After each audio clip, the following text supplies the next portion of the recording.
ತುಮಕೂರು ವಾಯ್ಸ್ಗೆ ಸ್ವಾಗತ ಸ್ನೇಹಿತರೆ. ಸಬ್ಸ್ಕ್ರೈಬ್ ಆಗಿಲ್ಲ ಅಂದ್ರೆ ಈಗಲೇ ಈ ಕೆಳಗೆ ಕಾಣುವ ಸಬ್ಸ್ಕ್ರೈಬ್ ಬಟನ್ಗೆ ಈಗಲೇ ಕ್ಲಿಕ್ ಮಾಡಿ. ನಾವು ಮಾಡುವ ವಿಡಿಯೋಗಳ ನೋಟಿಫಿಕೇಶನ್ಗಾಗಿ ಬೆಲ್ ಐಕಾನ್ ಅನ್ನು ಪ್ರೆಸ್ ಮಾಡೋದನ್ನ ಮರಿಬೇಡಿ. ಈ ದಿನ ಆಗ್ನೇಯ ಶಿಕ್ಷಕರ ಕ್ಷೇತ್ರದ ಚುನಾವಣೆ ನಡೀತಾ ಇದೆ.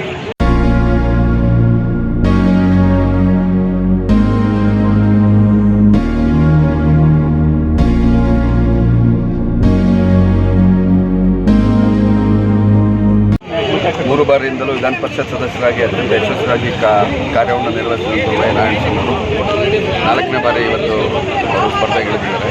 ಮೂರು ಬಾರಿಯಿಂದಲೂ ಕೂಡ ಜಿಲ್ಲೆ ಆಗಿರ್ಬೋದು ಅಥವಾ ಬೇರೆ ಜಿಲ್ಲೆಗಳಾಗಿರ್ಬೋದು, ಜಿಲ್ಲೆಗಳಲ್ಲಿ ಯಾವುದೇ ರೀತಿಯ ಅಭಿವೃದ್ಧಿ ಆಗದೇ ಇರೋ ಹಿನ್ನೆಲೆಯಲ್ಲಿ ಶಿಕ್ಷಕರು ಒಂದು ಬದಲಾವಣೆಯನ್ನು ಬಯಸ್ತಾ ಇದ್ದಾರೆ.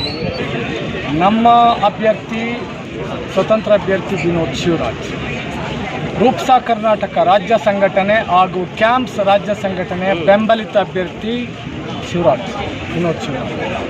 ಹಾಗಾಗಿ ಈ ಬಾರಿ ಕಾದು ನೋಡಿ ಒಂದು ಅಚ್ಚರಿಯ ಫಲಿತಾಂಶವನ್ನು ತಾವೆಲ್ಲ ಕೂಡ ನೋಡ್ತೀರಾ. ನಮ್ಮ ಪಕ್ಷದ ಅಭ್ಯರ್ಥಿಯಾದ ಶ್ರೀ ಡಿ ಟಿ ಶ್ರೀನಿವಾಸರವರು ಅಪಾರ ರಾಜಕೀಯ ಹಿನ್ನೆಲೆ ಉಳ್ಳವರು. ಅವರ ಮಾವವರು ಮಂತ್ರಿಗಳಾಗಿದ್ದರು, ಪತ್ನಿಯವರು ಶಾಸಕರಾಗಿದ್ದರು.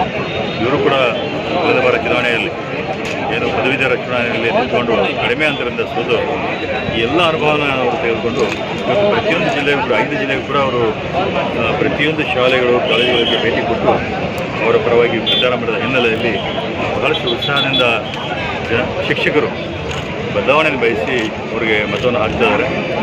ನನಗೆ ವಿಶ್ವಾಸ ಇದೆ ಅವರು ಅತ್ಯಂತ ಹೆಚ್ಚಿನ ಮತಗಳ ಅಂತರದಿಂದ ನಮ್ಮ ಅಭ್ಯರ್ಥಿಯಾದ ಡಿ ಟಿ ಶ್ರೀನಿವಾಸರು ಗೆಲ್ತಾರೆ.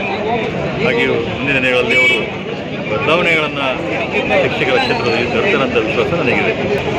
ಇಡೀ ಕ್ಷೇತ್ರದಲ್ಲಿ ಭಾರತೀಯ ಜನತಾ ಪಾರ್ಟಿ ಅಲೆ ಇದೆ.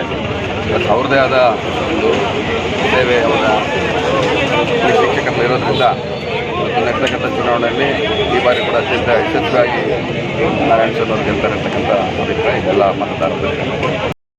ನಾರಾಯಣಸ್ವಾಮಿ ಮನೆಗೆ ಕಳಿಸ್ತಾರೆ ಈ ಸಾರಿ, ಅನಿವಾರ್ಯ. ಯಾಕೆಂದರೆ ಜನಗಳಿಗೆ ಟೋಪಿ ಹಾಕಿದ್ದು ಸಾಕು ಅಂತ ಎಲ್ಲ ಸರಿಯಾಗಿ ಪಾಠ ಕಲಿಸ್ತಾ ಇದ್ದಾರೆ.